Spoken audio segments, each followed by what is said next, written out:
ಭಾಗದಲ್ಲಿ ಮುಂದುವರೆದಿದೆ ವರುಣಾರ್ಭಟ. ಮಂಗಳೂರಿನಲ್ಲಿ ಮಳೆ ನಿಲ್ತಾ ಇಲ್ಲ.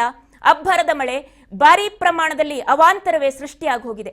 ಕದ್ರಿ, ಕೈಬಟ್ಟಲ್ ಎಂಬಲ್ಲಿ ಮನೆಯ ಒಂದು ಭಾಗ ಕುಸಿದು ಹೋಗಿದೆ. ಮನೆಗಳು ಕೂಡ ಆ ಭಾಗದಲ್ಲಿ ಕುಸಿದು ಹೋಗ್ತಾ ಇವೆ.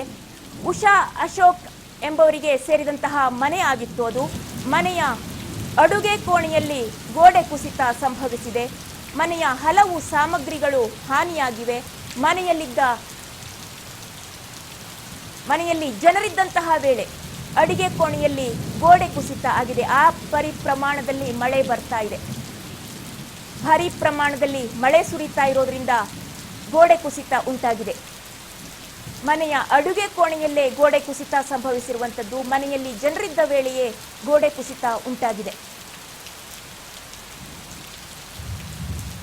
ಸಾಕಷ್ಟು ಮನೆಗಳಿಗೆ ಹಾನಿ ಉಂಟಾಗಿದೆ. ಈ ಒಂದು ಸೀಸನ್ನಲ್ಲಿ ಭಾರಿ ಪ್ರಮಾಣದಲ್ಲಿ ಮಳೆ ಬೀಳ್ತಾ ಇದೆ. ಬಿಟ್ಟು ಬಿಡದೆ ಸುರಿತಾ ಇದೆ.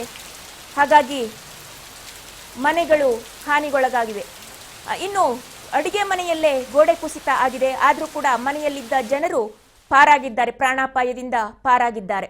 ನೋಡ್ತಾ ಇದ್ದೀರಿ ತಾವು, ಗುಡ್ಡ ಕುಸಿತ ಆಗಿರುವಂಥದ್ದು,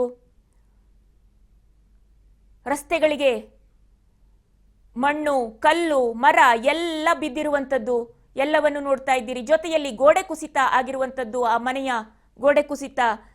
ಮಳೆಗಾಲ, ಮಲೆನಾಡು, ಕರಾವಳಿ ಭಾಗಗಳಲ್ಲಿ ಮಳೆ ಯಾವ ಪ್ರಮಾಣದಲ್ಲಿ ಇರುತ್ತೆ ಅಂತಂದ್ರೆ ಸಿಟಿಯಲ್ಲಿ ಇರುವಂತವರು ಅಂದಾಜಿಸೋದಕ್ಕೂ ಸಾಧ್ಯ ಆಗೋದಿಲ್ಲ. ಇಲ್ಲಿ ಒಂದು ಚಿಕ್ಕ ಮಳೆ ಬಂದ್ರೆ ಅದೇ ದೊಡ್ಡ ಮಳೆ, ಸಿಕ್ಕಾಪಟ್ಟೆ ಮಳೆ ಬಂತು ಈ ಬಾರಿ ಅಂತ ಹೇಳ್ತಾರೆ. ಆದ್ರೆ ಮಲೆನಾಡು ಭಾಗದಲ್ಲಿ, ಕರಾವಳಿ ಭಾಗದಲ್ಲಿ, ಉಡುಪಿ, ಮಂಗಳೂರು, ಚಿಕ್ಕಮಗಳೂರು ಆ ಕಡೆ ಎಲ್ಲ ಮಳೆ ನಿರಂತರವಾಗಿ ಬರ್ತಾ ಇರುತ್ತೆ.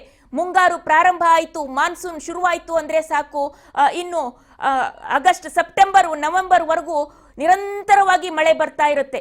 ನೋಡಿ ಮನೆ ಹೇಗೆ ಗೋಡೆ ಕುಸಿತ ಆಗಿದೆ. ಅಡಿಗೆ ಮನೆಯಲ್ಲೇ ಗೋಡೆ ಕುಸಿತ ಆಗಿರುವಂಥದ್ದು. ಸದ್ಯ ಪ್ರಾಣಕ್ಕೆ, ಯಾರ ಪ್ರಾಣಕ್ಕೂ ಏನು ಅಪಾಯ ಆಗಿಲ್ಲ ಅನ್ನೋದೇ ಸಮಾಧಾನಕರವಾದಂತಹ ವಿಷಯ. ಗೋಡೆ ಕುಸಿತ ಆಗಿದೆ, ಮಣ್ಣಿನ ಗೋಡೆ ಆಗಿರಬೇಕು, ಅದು ನೀರಿನಲ್ಲಿ ನೆಂದು ಗೋಡೆ ಕುಸಿತ ಆಗಿರುವಂಥದ್ದು. ಆ ಪ್ರಮಾಣದಲ್ಲಿ ಮಳೆ ಆಗಿ ಗೋಡೆ ಕುಸಿತ ಸಂಭವಿಸಿದೆ. ಹಲವಾರು ಮನೆಗಳು, ಒಂದು ಮನೆ ಅಂತಲ್ಲ, ಹಲವಾರು ಮನೆಗಳು ಕುಸಿತ ಆಗಿರುವಂಥದ್ದು. ಇದೊಂದು ಎಕ್ಸಾಂಪಲ್ ಅಷ್ಟೇ. ಆ ಭಾಗದಲ್ಲಿ ನಿರಂತರವಾದ ಮಳೆಯಿಂದಾಗಿ ಸಾಕಷ್ಟು ಮನೆಗಳು ಕುಸಿದಿವೆ, ಸೇತುವೆಗಳು ಕೊಚ್ಚಿಕೊಂಡು ಹೋಗಿವೆ.